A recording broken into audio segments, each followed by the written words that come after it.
ರೀಸೆಂಟಾಗಿ ಇದೇ ಜಾಗದಲ್ಲಿ ಈ ಬಾಟ್ಲಿದೊಂದು ವಿಡಿಯೋ ಮಾಡಿ ಹಾಕಿದ್ದೆ. ಒಬ್ಬ ಎಂಥ ರೆಸ್ಪಾನ್ಸ್ ಬಂದಿದೆ ಅಂದರೆ ಇದರಲ್ಲೇ ಗೊತ್ತಾಗುತ್ತೆ ಒಂದು ಈ ಖಾಲಿ ಬಾಟ್ಲ್ ವ್ಯಾಲ್ಯೂ ಎಷ್ಟಿದೆ ಅಂತ.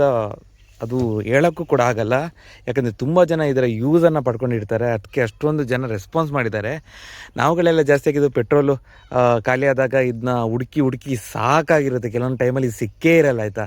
ಈಗ ನೋಡಿ ಎಲ್ಲಿ ಬೇಕಾದರೂ ಸಿಗುತ್ತೆ. ಆದರೆ ನಿಮಗೆ ಪೆಟ್ರೋಲ್ ಖಾಲಿಯಾಗಿ ಗಾಡಿ ರೋಡ್ ಮಧ್ಯದಲ್ಲಿ ನಿಂತರೆ ಎಷ್ಟು ಹುಡುಕಿದ್ರೂ ಒಂದೇ ಒಂದು ಬಾಟ್ಲು ಸಿಗಲ್ಲ. ಆವಾಗ ಈ ಬಾಟ್ಲು ವ್ಯಾಲ್ಯೂ ಏನಂತ ನಮ್ಗೆ ಗೊತ್ತಾಗುತ್ತೆ. ಅದರಾಗಿ ತುಂಬ ಜನ ರೆಸ್ಪಾನ್ಸ್ ತುಂಬ ಚೆನ್ನಾಗಿ ಮಾಡಿದ್ದೀರಾ. ಒಂದು 5-5.5 ಲಕ್ಷ ಮೇಲೆ ವ್ಯೂಸ್ ಹೋಗಿದೆ ಅದು. ಅಂದರೆ ಎಲ್ಲದಕ್ಕೂ ಕಾರಣ ಈ ಖಾಲಿ ಬಾಟ್ಲಿ ಅಂತಲೇ ಹೇಳ್ಬೋದು. ತುಂಬ ಜನ ಯೂಸ್ ಮಾಡ್ಕೊಂಡಿದ್ದಾರಲ್ಲ, ಅಂದರೆ ಪಡ್ಕೊಂಡಿದ್ದಾರೆ ಇದರ ಯೂಸ್ನ, ಅದರಲ್ಲೇ ಗೊತ್ತಾಗುತ್ತೆ. ಅದೇ ರೀತಿ ಅದಕ್ಕೆ ಹೇಳೋದು, ಯಾವುದೇ ಒಂದು ವ್ಯಕ್ತಿ ಆಗಲಿ ಒಂದು ವಸ್ತು ಆಗಲಿ ಅವುಗಳ ವ್ಯಾಲ್ಯೂ ಬರೋದು ಅವುಗಳ ಯೂಸ್ ಬಂದಾಗ. ಅದಕ್ಕೆ ಯಾರನ್ನೂ ಕೂಡ ಅಂಡರ್ ಎಸ್ಟಿಮೇಟ್ ಮಾಡಲೇಬಾರ್ದು.